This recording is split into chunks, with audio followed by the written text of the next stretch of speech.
gracias a esta alianza que estamos haciendo con la alcaldía de Miami-Dade, durante todos los meses, una vez al mes, ustedes van a poder tener la oportunidad de que un abogado los asista one-on-one, personalmente, para poder hacer su aplicación del TPS. Y además de eso, vamos a tener un complemento de 2 live al mes, como este que estamos teniendo hoy, con un panel de abogados expertos para responder distintas preguntas frecuentes que puedan surgir. Es importante que sepan todos que al día de hoy ya son más de 220,000 hermanos venezolanos que han enviado su TPS package. Ustedes saben que tenemos un total aproximado de 323,000 venezolanos elegibles, así que bueno, todavía quedan un poco más de 100,000 por aplicar, y aquí vamos a estar dándoles todas las herramientas para que puedan hacerlo. Quiero darle un mensaje a todos los hermanos venezolanos que nos ven a esta hora. Ustedes tienen que saber que nosotros desde la embajada siempre vamos a hacer lo posible y lo imposible para darles herramientas, para ayudarlos a que puedan establecerse en este país y que, bueno, podamos aprovechar esta gran oportunidad que nos ha dado la administración del presidente Biden, que es un estatus de protección temporal. Así que, bueno, sin más que agregar, y ya dándole paso a la próxima sesión de este anuncio que tenemos el día de hoy, quiero aprovechar para darle la bienvenida a la doctora Ana, quien forma parte también de nuestro equipo consular y quien además va a estar incorporándose junto a un panel de expertos que tenemos hoy, como lo son los abogados venezolanos que también tienen licencia para ejercer aquí en Estados Unidos, el doctor Juan Lozada y el doctor Diego Bustillos. Muchas gracias nuevamente, alcaldesa. Usted y su equipo de verdad son los mejores. Muchas gracias al embajador Vecchio por esta maravillosa alianza y su liderazgo en nuestra comunidad y para todos los venezolanos en el país. Esta alianza no sería posible sin el trabajo incansable de Cristina François, nuestra directora de la Oficina de Nuevos Americanos. Y Miami-Dade es hogar de una de las comunidades venezolanas más grandes del país, que huyeron de la opresión y un gobierno colapsado que se volvió contra su gente. Hemos visto lo que han pasado tantas familias venezolanas viviendo en el limbo, con miedo a ser deportados y esperando por tantos años por una oportunidad de vivir libres y prosperar. Los inmigrantes, incluida nuestra comunidad venezolana, juegan un papel importante en nuestra cultura y nuestra economía, y todos nos beneficiamos cuando tienen una mayor oportunidad de pertenecer y contribuir acá con nosotros. El TPS será un gran alivio para aproximadamente 50,000 venezolanos en el sur de la Florida. Ofrece una sensación de estabilidad necesaria para las familias que luchan por tener la oportunidad de sueño americano. Y estamos muy agradecidos de poder trabajar con la Embajada de Venezuela de Juan Guaidó, la cual apoyará a los venezolanos con sus documentos para solicitar el TPS. Buenas noches a todos, pues un gusto estar aquí con ustedes esta noche una vez más. Voy a ser bastante breve para pasar pues a lo que vinimos y a dar todas las respuestas a todas las preguntas que hemos recibido y que están poniendo en el live stream que nuestro equipo está monitoreando. Le doy una especial bienvenida pues a Brian, evidentemente, como director de Asuntos Consulares, y al abogado Diego Bustillos y Juan Lozada. Entonces voy a empezar con Diego. Diego, listo. Ahí voy con la primera pregunta. Inejo 59 pregunta: envié mi solicitud para el TPS desde marzo y no he recibido respuesta. ¿Es esto normal, Diego? Ok, si es normal. Hay gente que introdujo sus solicitudes al inicio del periodo de TPS y que todavía no han recibido una respuesta afirmativa o negativa. Lo que no entiendo muy bien de si ha recibido respuesta es si no ha recibido la notificación de que recibieron el caso. porque si no ha recibido la notificación de que recibieron el caso, es importante que o contacte al servicio de inmigración, vea si cobraron su cheque, o que haga el filing online para tener el recibo ahí mismo. Las decisiones, sí hay decisiones que todavía están pendientes, que se están demorando más de lo que se estimaba que se iban a demorar. Entiendo. Juan, voy con tu primera pregunta. ¿Cómo estás? Doriana26 pregunta, ¿es recomendable hacer la solicitud online o enviarla en físico? Yo creo que generalmente lo puedes hacer de las dos maneras, ¿no? Yo creo que online en este momento está siendo procesado de una manera más eficiente. O sea, yo diría que si tienes la oportunidad de hacerlo online, lo hagas online. Pero yo creo que de cualquiera, o sea, basado en tus posibilidades, cualquiera de las dos opciones creo que te va a generar un resultado, una I-797C, que es generalmente el acuse de recibo, el que estaba hablando Diego, que es sumamente importante que lo envíes online o lo envíes en físico, estés pendiente de que te llegue eso, porque es lo que te dice, lo que te da un número de recibo, que te permite revisar el estatus de la aplicación, ¿no? Entonces, es bien importante que independientemente de cómo lo llenes, estés pendiente de ese acuso de recibo.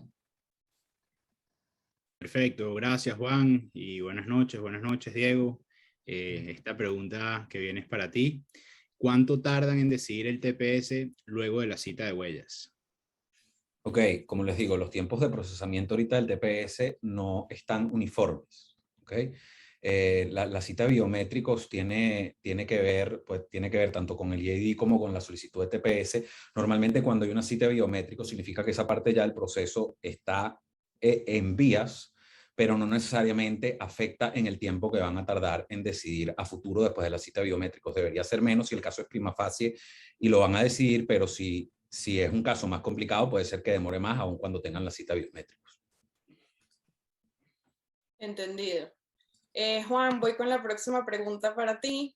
Jan nos pregunta, si tengo un caso de asilo político en curso, cuando me aprueben el TPS, ¿podré viajar a Venezuela? Bueno, generalmente la respuesta es no. No sería recomendable que viajaras a Venezuela así tengas un asilo aprobado, y la razón es que hasta que probablemente te hagas ciudadano norteamericano, corres el riesgo de que, como si obtuviste un asilo basado en un miedo razonable de retornar a Venezuela, y cuando te dan el asilo te vas a Venezuela, generalmente lo que eso le dice al gobierno norteamericano es que en realidad tu miedo quizás no era infundado, ¿no? Que no tenías un miedo real de retornar.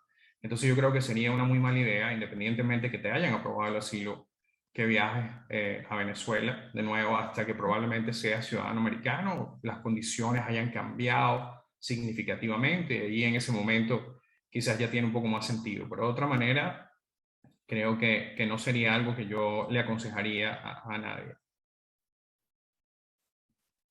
Perfecto. Por aquí, bueno, una pregunta similar que pregunta Nelson Carballo. Dice, si una persona tiene asilo pendiente y le es aprobado el TPS, ¿puede renunciar a la petición de asilo y viajar a Venezuela? Esta pregunta es para Diego. La respuesta es prácticamente la misma que acaba de dar Juan. La recomendación es que no. Esa pregunta creo que la había escrita en algún otro momento, porque primero cuando entras pueden surgir una cantidad de preguntas sobre si esa solicitud inicial en verdad fue fraudulenta, y el oficial que está en la entrada tiene amplísima discreción sobre tu futuro. Entonces sería la recomendación sensata es que si una persona tenía un asilo y pide un TPS y le dan un permiso de viaje, igual no vaya a Venezuela, porque hay un problema ahí con el asilo pendiente. O sea, asilo pendiente o renunciado o como sea, es un tema de fraude y si el miedo era fundado o no. Perfecto. Gracias, Diego. Juan, tengo otra pregunta. Almatería pregunta, si tengo TPS aprobado pero tuve estadía ilegal previa, ¿es más riesgoso que no me dejen entrar al regreso de un viaje con Advance Parole? Sé que tú has hablado mucho de esto, sobre que el TPS no es un borrón y cuenta nueva. ¿Qué nos puedes comentar? Sí, generalmente cuando tú acumulas estatus, o sea, estás fuera de estatus en los Estados Unidos por un periodo de tiempo, ¿okay? Y te dan un TPS, sin duda. Esto no va necesariamente, no va a curar el tiempo que pasaste, digamos, sin estatus en los Estados Unidos. Ahora, si te aprueban una I-131 y tú, por ejemplo, eres venezolano, pero tienes familia en España, ¿okay? Y vas a España a visitar a tu familia por una semana, cuando llenaste la I-131, que es el Advance Parole, que es el permiso de viaje, le dijiste a Inmigración que ibas a ir a visitar a tu familia en España por una semana porque tu mamá está enferma o lo que sea, ¿okay? Y regresas de ese viaje, yo considero que muy probablemente, a menos, no deberías de tener mayores problemas regresando al país. Yo soy bien prudente, yo le recomiendo a mis clientes que traten de no salir de los Estados Unidos, pero de nuevo, esa es una posición un poco más conservadora. En teoría sí puedes ir a un viaje como el que usé en este ejemplo. Ahora, ¿qué es lo que pasa? Cuando tú regresas, esa nueva admisión, ¿okay? Cuando te admiten con ese nuevo documento I-131, las consecuencias de eso y los beneficios que eso pudiera traer a largo plazo, todavía creo que la jurisprudencia está definiéndose en cuanto a eso.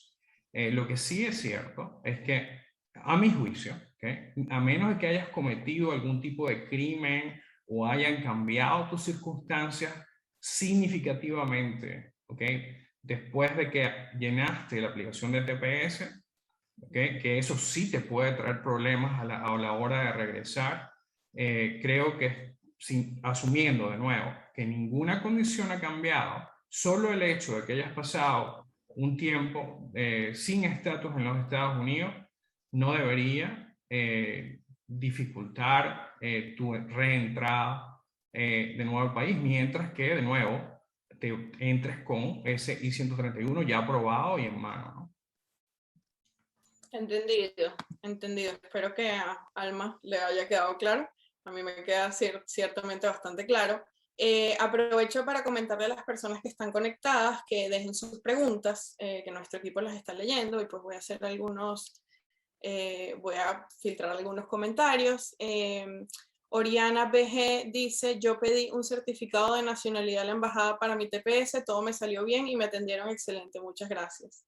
Creo que sería bueno, bastante prudente, que Brian nos pueda comentar y le pueda comentar a las personas que están conectadas qué es el certificado de nacionalidad, para qué sirve y cómo se solicita. Brian. Sí, me parece muy buena la oportunidad para que todos los que nos están viendo conozcan de este trámite que tenemos en la embajada. Este es un ID temporal que emitimos desde la embajada para certificar la nacionalidad de un hermano venezolano que la necesite. Muchas personas que tienen sus documentos vencidos hace muchos años, o personas que han perdido o les han robado sus documentos. Nosotros podemos ayudarlos emitiéndoles un certificado de nacionalidad que puede servirle para varias cosas. Puede servirle para sacarse una licencia, puede servirle para aplicar al TPS si no tienes otros de los mecanismos de identificación. Es importante que todos los que nos están viendo sepan que este certificado de nacionalidad ha sido aprobado por USCIS como un documento válido para poder presentarlo al momento de aplicar al TPS, y que también muchos estados lo aceptan, tanto en los DMVs como en los bancos, que también sabemos que hay algunos problemas.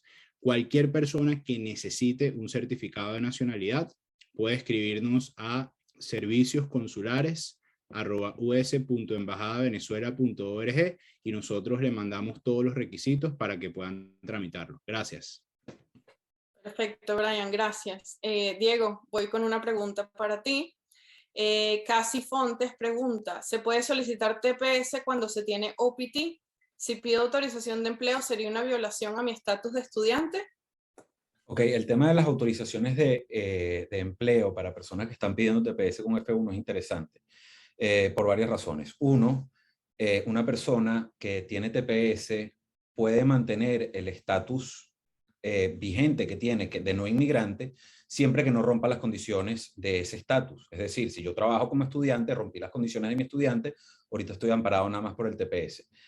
Pero ahorita hay ciertas excepciones específicas que pueden ayudar a los venezolanos que están trabajando, que les permiten trabajar hasta 40 horas fuera si logran demostrar ciertas condiciones económicas. Entonces, si una persona tiene TPS y tiene OPT y está trabajando en OPT, no está rompiendo las condiciones del OPT porque el OPT permite trabajar.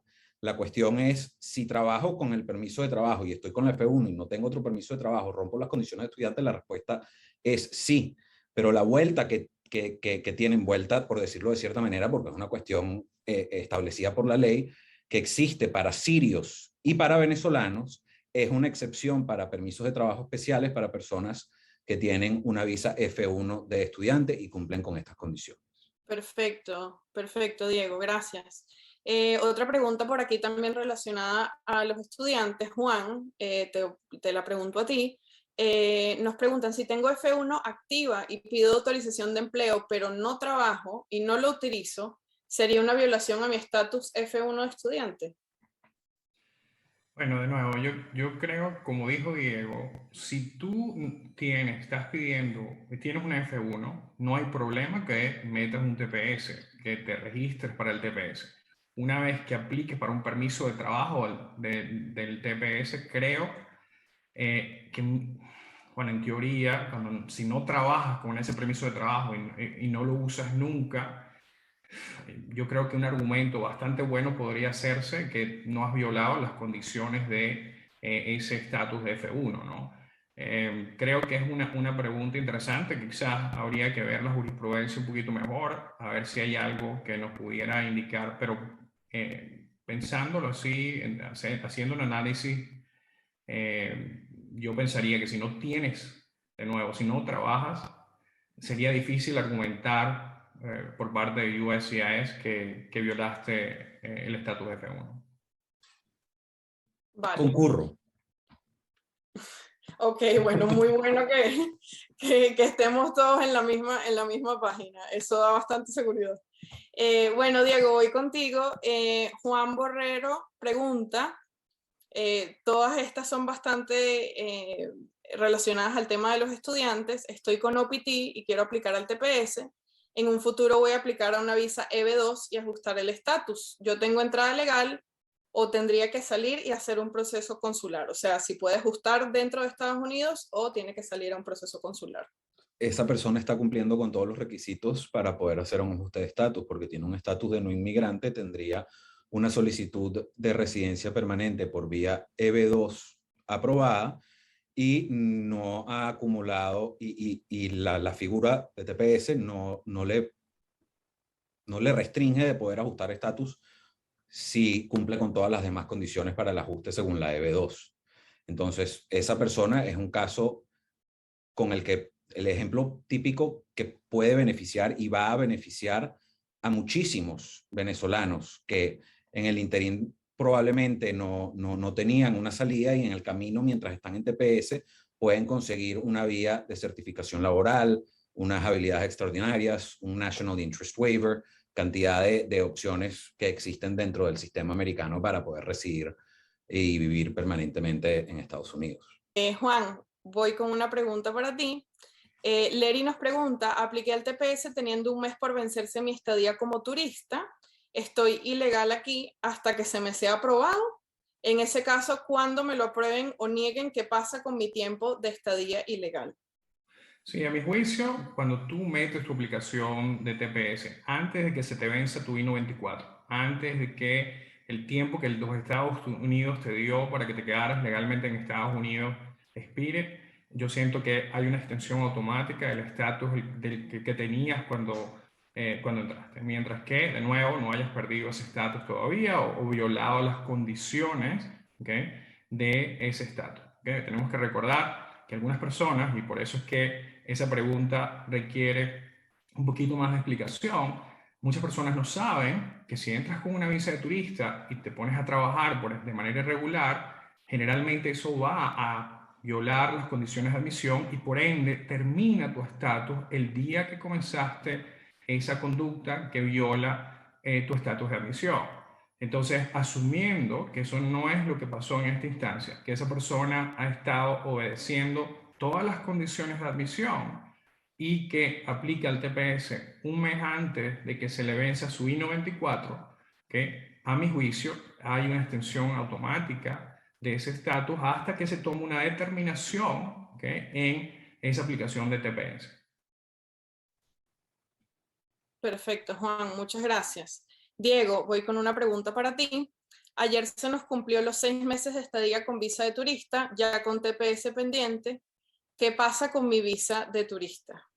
¿Está anulada o no? Ok, la visa de turista no queda anulada, muy parecida a la respuesta de Juan.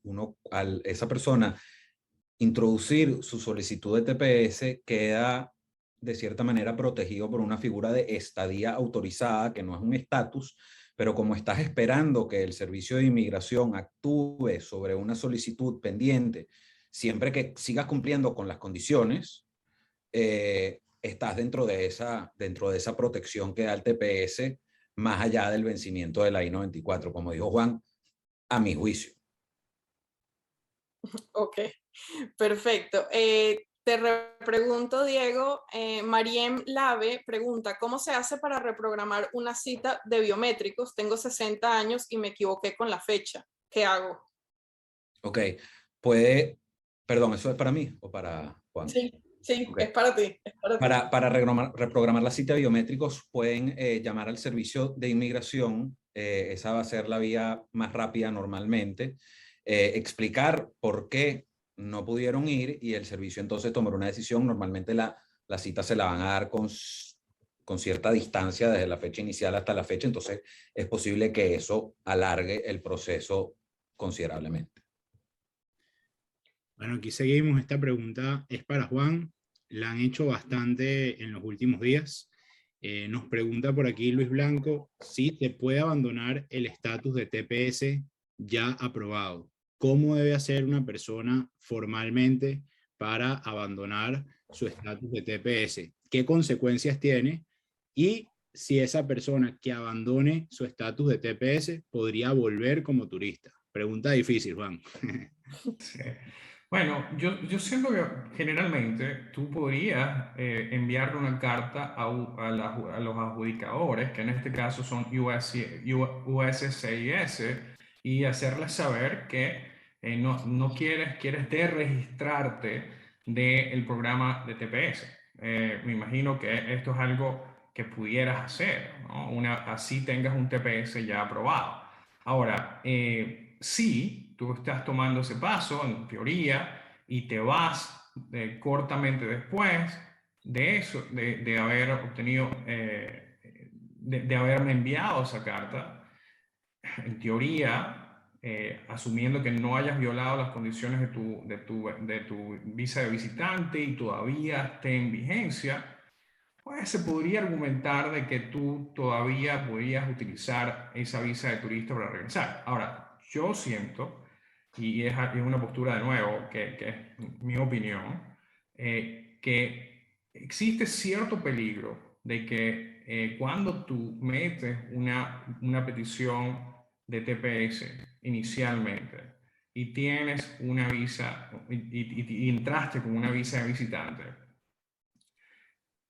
y te vas de nuevo, existe una posibilidad de que cuando el oficial de aduanas te está recibiendo de vuelta en los Estados Unidos, ¿okay?, pueda ver esas aplicaciones que tuviste mientras estuviste acá y pueda, entre muchos otros factores, tomar eso como un factor negativo y quizás hacer un poco más difícil que seas admitido en el futuro.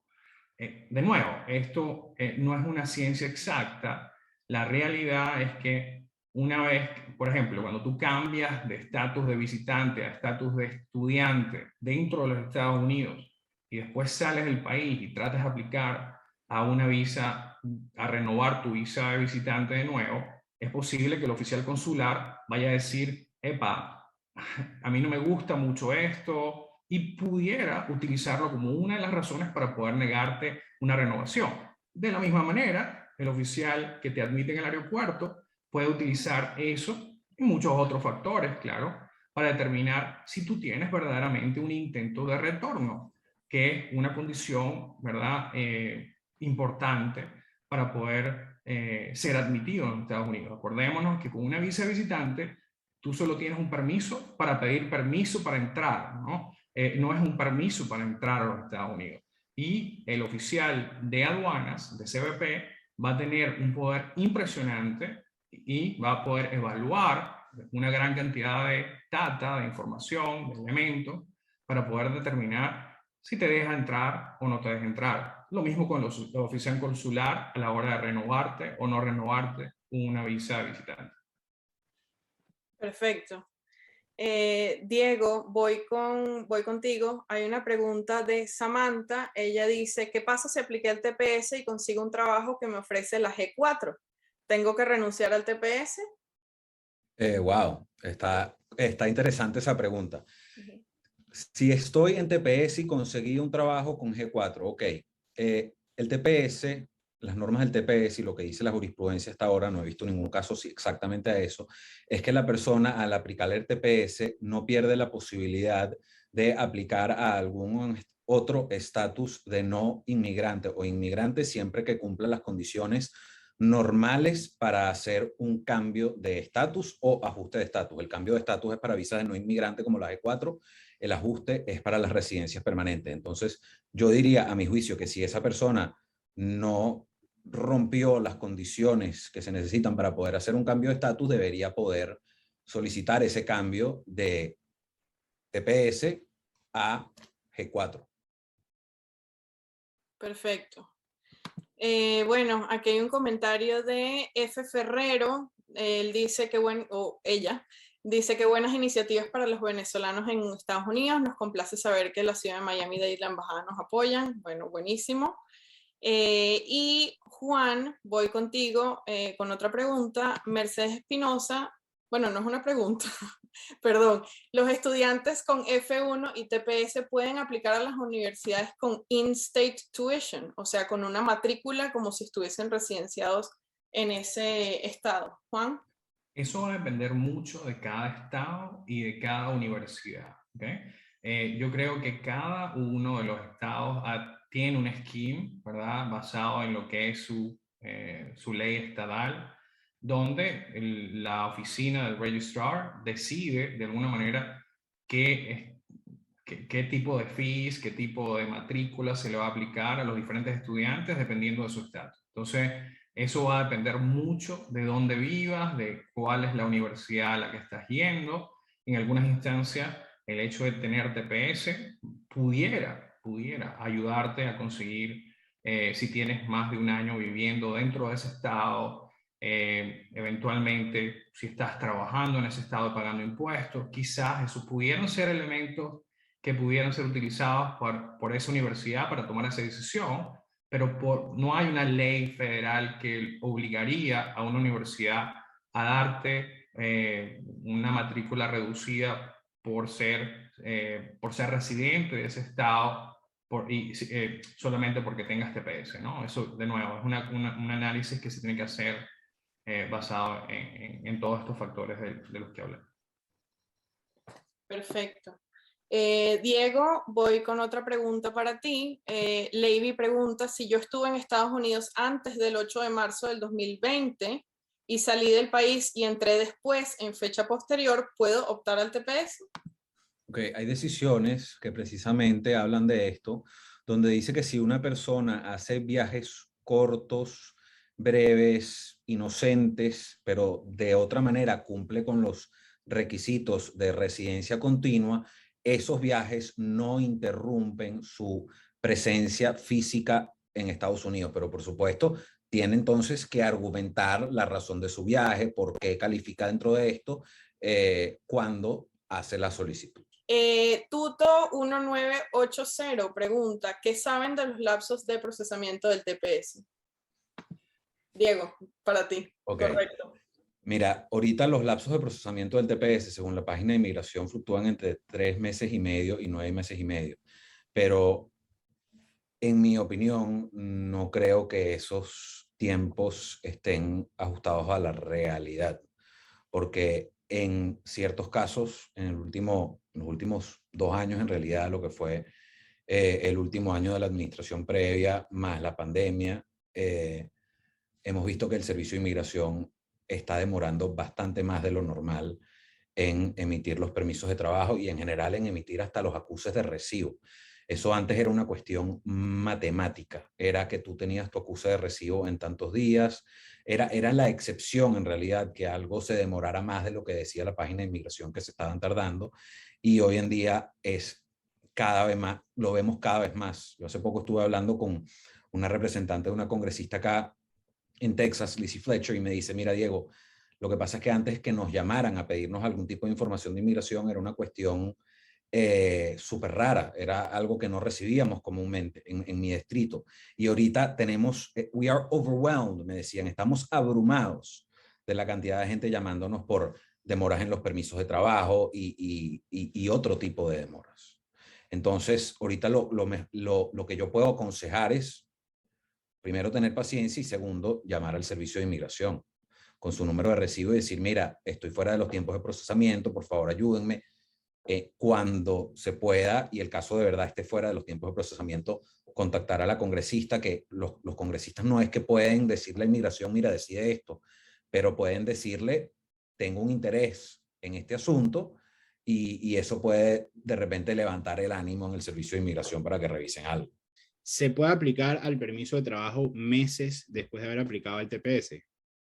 Sí, sí, generalmente se puede, una vez que tengas, que tú puedes mandar tu I-821, que es el registro del TPS, sin incluir en ese paquete una I-765, que es la petición de permiso de trabajo.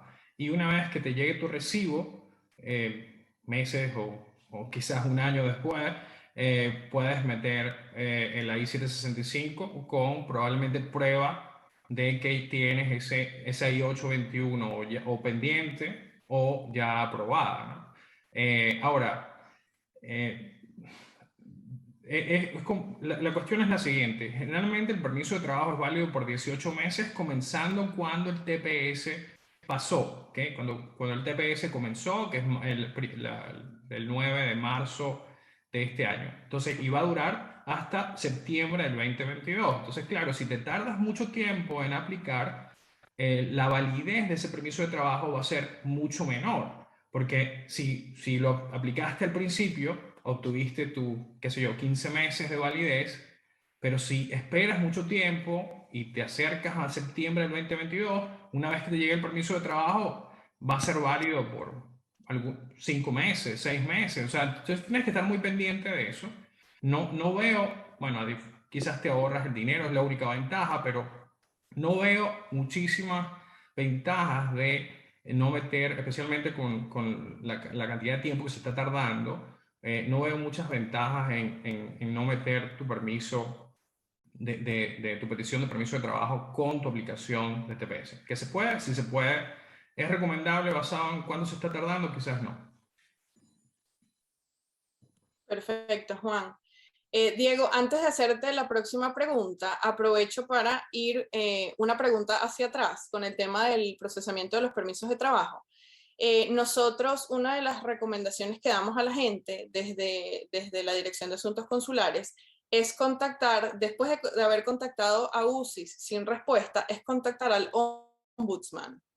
¿Tienes algún comentario que hacer sobre cómo, cuándo y de qué manera contactar al Ombudsman si lo manejas? Sí, bueno, mira, para contactar al Ombudsman hay que seguir unas instrucciones, eso está en la página. El Ombudsman normalmente es como subir una instancia sobre lo que es llamar a USCIS. Es importante justificar todo y recopilar los documentos que se necesitan para ese contacto. Eso se puede hacer, si no me equivoco, se puede hacer todo online, ¿ok? Entonces, es una solicitud adicional, un recurso adicional que pueden tener las personas para solicitar que agilicen la emisión de esos permisos de trabajo. Una cuestión importante con el tema de los permisos de trabajo también, por lo menos, es que hace un tiempo para los otros países designados de TPS hicieron una extensión de validez automática de los EADs para las personas que no entró Venezuela, pero entonces es importante que los venezolanos que no hayan introducido su EAD traten de introducirlo a tiempo en caso de que se promulgue otra extensión automática y puedan incluirnos a nosotros. Ok, perfecto. Bueno, ahora sí vuelvo con la próxima pregunta para ti, Diego. Gracias por la aclaratoria. Milady Sánchez nos pregunta, me llegó la aprobación del TPS con el permiso de trabajo, pero la tarjeta del Seguro Social no me llegó. ¿Qué puedo hacer? Contactar al Seguro Social y pedirla. Normalmente eso se tarda un tiempo en llegar. Ahorita también estamos viendo demoras en eso, pero aquí ese tipo de contactos normalmente funcionan. Entonces, para eso, si no llega el número de Seguro Social, es importante que contacten a USCIS y al Social Security Administration. Perfecto, Diego, gracias. Ok, perfecto. Por aquí sigue José Ángel. Dice, si tuve cita a corte por el asilo y la suspendieron por la pandemia, ¿qué estatus tengo que poner? ¿Y qué hay que poner donde preguntan sobre las cortes? Juan.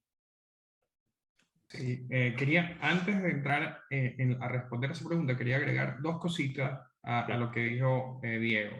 En términos del ombudsman, generalmente el ombudsman no va a hacer mucho a menos de que tú le muestres que el periodo de tiempo que has estado esperando está por fuera de lo que generalmente inmigración te dice en la página web, ¿no? Entonces eso es algo bien importante que no puedes, por ejemplo, si no te llegan 60 días, no puedes, generalmente no vas a poder contactar al ombudsman. Vas a tener que esperar un tiempo significativo antes de poder contactarlos, ¿no? Si quieres que te tomen en serio, porque bueno, contactarlos, podemos contactarlos, pero que ellos van a hacer algo, generalmente ellos van a ver si verdaderamente tu caso está tan por fuera de lo que debe ser que de verdad merita que ellos participen o que ellos se pongan activos con eso. Entonces eso es lo primero que quería decir. La otra cosa en términos de ombudsman es que tienes que documentar muy bien los intentos, ¿verdad?, que has hecho con UCIS antes de escalarlo a ombudsman. Eso significa que ellos te van a dar, cuando hablas con el número 800, te van a dar un número de caso. Tienes que asegurarte que documentes bien esta parte, porque si no, cuando eleves esto al ombudsman, te vas a encontrar que no te van a ayudar mucho. En términos del Social Security, acordémonos que en la I-765, si tú pides una I-821, generalmente no estás pidiendo al mismo tiempo un Social Security. Generalmente lo haces a través de la I-765. Si aplicaste solamente a el TPS, a registrar el TPS sin un permiso de trabajo, generalmente, si la memoria no me falla, no vas a automáticamente generarte un número de Social Security. ¿Okay? Entonces, tienes que también estar pendiente de eso.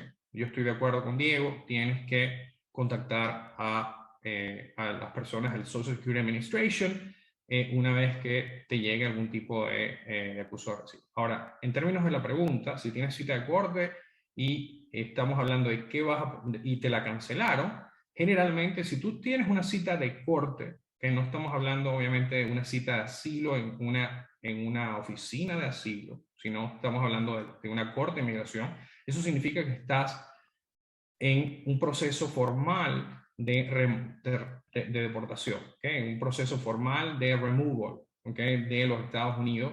Entonces, claro, si tú en la página te preguntan cuál es tu estatus, realmente vas a poner in removal proceedings, ¿no?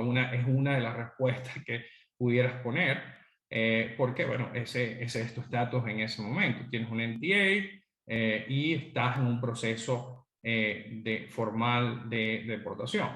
Entonces, esa sería una de las respuestas que pudieras poner ahí, ¿no? Asylum applicant, aplicante de asilo, quizás pudiera ser otra, pero generalmente va a ser la que yo pondría en removal proceedings, ¿no? O sea, en proceso de deportación. Perfecto, Juan, gracias. Para agregar algo a lo Diego, que dijo Juan de los tiempos, Ana, perdón. En la página del Servicio de Inmigración es importante que la gente sepa que ahí están los tiempos de procesamiento de cada formulario, ¿ok? Y ahí aparecen los tiempos de procesamiento y hay una herramienta que les permite decir, mira, mi caso está fuera de los tiempos de procesamiento, por favor ayúdenme. Esos tiempos de procesamiento son un buen indicativo de sobre si vale la pena o no contactar al ombudsman, porque si ustedes siguen dentro de los tiempos de procesamiento, significa que todo está corriendo y que tienen que esperar. Yo sé que uno sabe, como abogado de inmigración, creo bastante bien que todo proceso migratorio causa cierta ansiedad, pero si ustedes tienen un acuse de recibo y se está procesando, muchas veces lo que queda es esperar. Ok, perfecto, Diego, gracias. Voy con la próxima pregunta a ti, Diego, nuevamente. Ariana nos pregunta, si estoy esperando mi residencia por mi esposo, ¿puedo aplicar al TPS para poder tener un ID en los Estados Unidos más rápido? Si puede, si cumple con todas las condiciones para el TPS, puede pedir TPS. Si tiene una petición de residencia familiar pendiente y cumple con todas esas condiciones, de repente no va a ser lo más conveniente, pero depende de la situación particular. Entiendo, perfecto. Juan, la próxima pregunta te la hacemos a ti. Laura nos pregunta, si mi hijo menor de edad está en Venezuela y yo estoy en Estados Unidos, ya yo introduje mi TPS junto a mi esposo, ¿podríamos introducir en el TPS a mi hijo y traerlo? Es decir, ¿se puede hacer una petición derivada, una petición familiar con el TPS, Juan? Sí, lamentablemente el TPS no tiene peticiones derivadas, a diferencia, por ejemplo, del asilo, donde tú puedes incluir una I-589, puedes incluir también a tu familia, y eventualmente si te dan el asilo, puedes llenar una I-731 y traer a sus familiares que están fuera del país cuando a ti te dan ese asilo. Eso no es lo que pasa con el TPS. TPS son aplicaciones individuales que no tienen beneficiarios y lamentablemente para esta familia no va a haber una manera de que así tengas el TPS aprobado, si su esposo y los dos, esta pareja tenga el TPS aprobado, eso no va a generar ningún tipo de derecho para poder traer a este menor de edad, a estos hijos que están fuera de los Estados Unidos y que no calificarían para el estatus de TPS. Y creo que en esta cuestión la jurisprudencia sí ha sido sumamente firme, o sea, no hay una, dos, creo que hay varias decisiones que hablan sobre el tema de beneficiarios derivados para TPS y en repetidas ocasiones, en cada uno de esos casos particulares han dicho, mira, el TPS no tiene un beneficiario derivado. Y los abogados en su creatividad históricamente han buscado maneras creativas de hacerlo razonablemente porque todavía no existían esas decisiones, pero cada vez que lo han intentado pareciera ser bastante firme, ¿no? Que no se puede. Entiendo. Ok, bueno. Diego, vuelvo contigo. Bárbara Martínez pregunta, yo pude preparar, perdón, esto no es para Diego, esto es mejor para Brian. Yo pude preparar mi aplicación en una de las clínicas virtuales y la guía de la embajada me sirvió mucho, ya tengo mi recibo de UCIS. Brian, creo que sería oportuno decir cómo la gente puede acceder a las guías. Como parte de los esfuerzos que estamos haciendo para darles herramientas a todos los ciudadanos venezolanos que quieran aplicar al TPS, al día de hoy hemos publicado alrededor de 5 guías. Parte de estas guías tienen las preguntas más frecuentes, otras son traducciones de las guías oficiales que ha publicado USCIS de cómo llenar el I-821, la planilla I-821, que es la solicitud formal del TPS, y también la planilla I-765. Para acceder a estas guías, ustedes pueden encontrarlas a través de nuestra página web, que es us.embajadavenezuela.org. Ahí ustedes van a ver una sección especial que tenemos para información del TPS y el DED, y ahí ustedes van a encontrar distintas herramientas y también van a encontrar estas guías que hemos preparado. Perfecto, Brian, gracias. Sí, la verdad es que esas guías son bastante buenas. Yo tengo muchas personas conocidas que las han podido usar y la verdad es que están súper, súper buenas, muy, muy todo bien explicado, ¿no? Juan, voy contigo. Ya estamos en la etapa final pues, del evento. Entonces, bueno, vamos a tratar de meter la mayor cantidad de preguntas posible. Juan, Luis pregunta, ¿el TPS de los venezolanos entra en la reforma migratoria de Biden? ¿El TPS puede llegar a convertirse en una residencia? Sí, lamentablemente esperábamos, ahorita estamos ya en el plan C de la reforma migratoria, ¿ok? Y lamentablemente ni el plan A ni el plan B han podido, lamentablemente, el parlamentarian, que es una abogada que trabaja dentro del Senado de los Estados Unidos, que decide lo que las reglas del Senado permiten. Lamentablemente dio su opinión en 2 oportunidades que no se podía incluir una reforma migratoria como se estaba planteando, como la estaban planteando los senadores demócratas. Y lamentablemente, pues no, en este momento la respuesta es no. Un TPS no va a generar una residencia permanente. Y en la propuesta que está en la mesa en este momento de reforma, que ya vamos por el plan C, no pareciera haber una parte de este texto que incluya una pista a la residencia. ¿Okay? Entonces, ahora, si tienes TPS y metiste tu TPS antes de que se te venciera tu estatus, tú en teoría, si cumples con las condiciones de otras visas de trabajo temporal o permanente, o algunas de las visas de trabajo, si obviamente algunas de las visas de familia, pudieras terminar con una residencia, pero el TPS no te va a generar eso. El TPS simplemente te va a permitir, en el caso de las visas de trabajo, mantener un estatus que después te permita saltar a ese otro estatus sin tener ese impedimento de haber pasado tiempo fuera de estatus dentro de los Estados Unidos. Perfecto. Por acá, YCHH pregunta, si una persona estuvo en un tercer país y luego entró aquí antes del 8 de marzo, es importante que al momento de aplicar coloque algo especial en su solicitud. Diego. Sí, mira, para poder solicitar TPS, uno de los requisitos es que la persona no haya estado firmemente reasentada en otro país. Entonces, ese término firmemente reasentado tiene una definición que ha evolucionado con la jurisprudencia. Si una persona pasó por otro tercer país, tiene entonces que enviar documentos que indiquen que no tenía permanencia en ese país. Pero si la persona pasó 1, 2, 3 años dentro de ese país, tenía trabajo, es muy posible que se considere que tenía un reasentamiento firme en ese país. Ese término reasentamiento firme depende de las condiciones de cada persona en ese tercer país, pero normalmente lo que dice la norma, ¿okay?, es que no puede haber un firme reasentamiento en un tercer país para poder pedir el TPS. Tienes que tener residencia continua, presencia física y no puedes haber, entre otros requisitos, no puedes haber estado firmemente reasentado en otro país.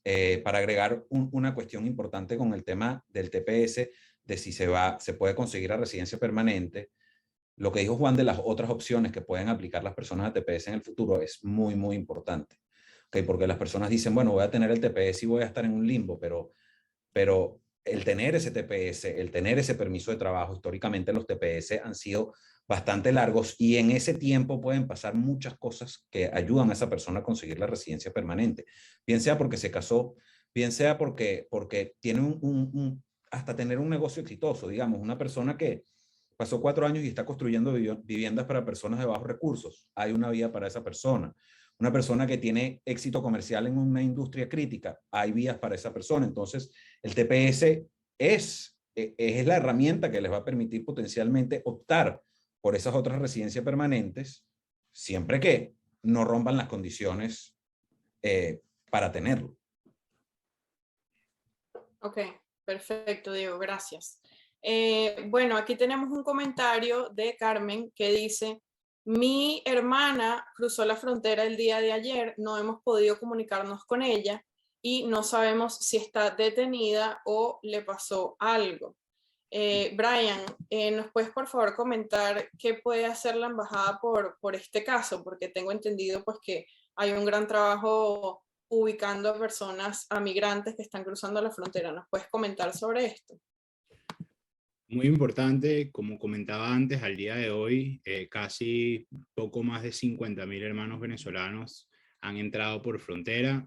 Muchos de estos, al momento de cruzar, bueno, no solamente que la travesía puede durar hasta 5 días, sino que una vez que también son detenidos en el puesto fronterizo para cumplir con todos los protocolos de COVID, pueden pasar 5 o 6 días más hasta que la persona tiene derecho a hacer una llamada, y en todo ese tiempo la persona muchas veces permanece virtualmente desaparecida, de manera tal que esto genera una gran zozobra en los familiares, y parte del trabajo que estamos haciendo desde la embajada es apoyar y ayudar a esos familiares que tienen algún familiar desaparecido a poder ubicarlo. Para poder hacer esto necesitamos que nos envíen el nombre completo, es decir, los 2 nombres y los 2 apellidos, si es posible una foto del pasaporte o una foto de la persona, el sector por donde cruzó, el día por donde cruzó y, muy importante, la fecha de nacimiento. Con esta información nosotros podemos ponernos en contacto con las autoridades, y gracias a Dios, hasta el momento, absolutamente todos los casos que nos han llegado han sido ubicados. Quiero que ustedes sepan que al día estamos recibiendo aproximadamente entre 115 y 140 solicitudes de familiares venezolanos que necesitan encontrar a su familiar. Y bueno, es muy importante que todos los que nos están viendo tengan esta información para cualquier persona que la necesite. Muchas gracias. Gracias, Brian. Bueno, vamos con el último set de preguntas antes de despedirnos. Voy a hacer una pregunta más a Juan y a Diego. Juan, empiezo contigo. Brian nos pregunta, Brian, un tocayo tuyo, si tengo una F1 y TPS, para salir del país, igual debo pedir un advance parole. ¿Con qué estatus se me daría admisión en la I-94 a los Estados Unidos? A mí me parece que sería recomendable que pidieras una I-131, un advance parole, antes de salir del país, independientemente de que tengas, sí, porque de nuevo, y esto, la pregunta no nos dice dónde recibiste tu F1. Si tú llegaste con una visa visitante y pediste un cambio de estatus desde dentro de los Estados Unidos a un estatus de F1, no podría salir de los Estados Unidos sin tener que ir a un consulado o una embajada de los Estados Unidos afuera para que te pusieran ese F1 en tu pasaporte. Entonces, en ese caso, definitivamente deberías pedir una I-131 y entrarías de vuelta con, de nuevo, el TPS o la aplicación pendiente de TPS, porque en teoría tú puedes recibir un advance parole antes de que te aprueben formalmente el registro del TPS. Mientras que te aprueben la I-131 y la tengas en mano, eso te permite. Entonces, para responder la pregunta, asumiendo de nuevo que esta persona se sacó la visa de F1 aquí dentro de los Estados Unidos, definitivamente. Si te la sacaste afuera y en teoría ese F1 te permite entrar y salir del país, yo todavía probablemente recomendaría que por si acaso, para que no vaya a ser que vayan a decir que abandonaste tu TPS, ¿entiendes? Yo todavía recomendaría que pidieras un parol antes de salir. Ese sería mi consejo. Perfecto, Juan, gracias. Diego, bueno, tu última pregunta. Taylor Couture nos pregunta si envié la solicitud de TPS con una dirección en Georgia y tengo que mudarme a otro estado que es Chicago. ¿Qué debo hacer? Tiene que notificar, hay unos medios para notificar al Servicio de Inmigración del cambio de dirección. Eso está en la página online. Si uno una búsqueda de Google, lo primero que arroja es esa dirección para notificar sobre el change of address, y es muy, muy importante que hagan esa notificación, porque las notificaciones en materia migratoria son todo, y si no tienen esa notificación de que hay una acción en su caso, pueden verse perjudicados gravemente. Vale, gracias, Diego. Bueno, ya estamos en el final pues de nuestro evento. Les agradezco mucho a todas las personas que están conectadas, a Diego y a Juan, bueno, y evidentemente a Brian, por habernos acompañado y por haber respondido todas las preguntas. Les quiero dar unos minutos, tanto a Juan como a Diego. Vamos a empezar por Juan, para dar unas palabras finales si quisieran, y sus contactos y dónde están sus oficinas por si quisieran pues esa información. Juan. Pero gracias, Brian, y gracias, Ana, Gracias, Diego, por compartir este panel conmigo. De verdad, para mí siempre es un placer participar en estos eventos que ustedes organizan. Yo tengo un respeto impresionante por la labor que ustedes están llevando a cabo. De verdad, aprecio mucho como venezolano el cariño, el amor que le ponen, la pasión que le ponen, y de verdad me siento muy afortunado de que ustedes estén donde están, y veo todos los días, de alguna manera, cómo ustedes trabajan incansablemente para ayudar a muchísimos venezolanos en este país, y por eso creo que les debemos unas gracias increíbles. Entonces, eso primero. La otra cosa es, nada, tenemos oficinas en Orlando y en Austin, Texas. Nuestro teléfono es 888-274-5433. Y bueno, no, encantado de nuevo de poder estar con ustedes, y un gran abrazo. Cuídense mucho. Gracias, Juan. Agradecemos tus palabras y bueno, te estimamos también bastante. Diego, palabras finales, ¿cómo la gente te puede contactar? Primero que todo, muchísimas gracias, Ana, muchísimas gracias, Brian, a la alcaldesa, a todo el mundo que estuvo presente. Juan, muchísimas gracias por compartir este espacio conmigo. Nuestra cuenta en Instagram es @BBA Law Group, B de bueno, A Law Group. Nuestro número de teléfono es 281-503-1455. Muchísimas gracias por estar presentes. El consejo que le doy a todo el mundo que nos escuchó es que si cumplen con las condiciones, soliciten su TPS. Si tienen una residencia permanente pendiente, un proceso de certificación laboral andando, no se confíen, ese tipo de procesos se caen, por lo menos pidan su registro. Es un tiempo definido que van a tener para hacerlo, y para mañana es tarde, ¿no? Si sabemos eso, nos lo decían siempre nuestras madres en casa, y es verdad. El TPS es una opción por la que la comunidad venezolana luchó por años y que finalmente se logró en gran parte gracias a la labor de la embajada. Entonces, inmensamente agradecidos por eso. El trabajo que ha hecho la embajada para todo el mundo que nos está escuchando es realmente admirable. Muchísimas gracias. Si tienen preguntas, por favor, escríbanos, contáctenos. Estamos aquí para ayudarlos. Yo agregaría que eso es algo que logramos porque cuando todos juntos empujamos la puerta en la misma dirección, las puertas se abren más rápido. Eso es una reflexión y eso es un mensaje que yo quiero dejarles a todos los que nos están viendo. Yo creo que en este tema del TPS, los abogados, la comunidad organizada, la embajada, las ONGs, cada quien puso su granito de arena, todo el mundo presionó en esa misma dirección y por eso lo logramos. Y por eso es que en todas las otras luchas y retos que tengamos, la clave siempre va a ser estar unidos. Como los dije antes, aquí en esta embajada nosotros estamos primeramente para defender siempre los intereses de los venezolanos y así seguirá siendo. Mil gracias a todos por su confianza. Gracias nuevamente a ustedes, abogados, por conectarse. Gracias al equipo de la Alcaldía de Miami y ojalá muy pronto podamos estar anunciando nuevas alianzas con otros gobiernos locales que sigan este ejemplo que hoy la Alcaldía de Miami, la ciudad con más venezolanos en Estados Unidos, está dando. Muchísimas gracias.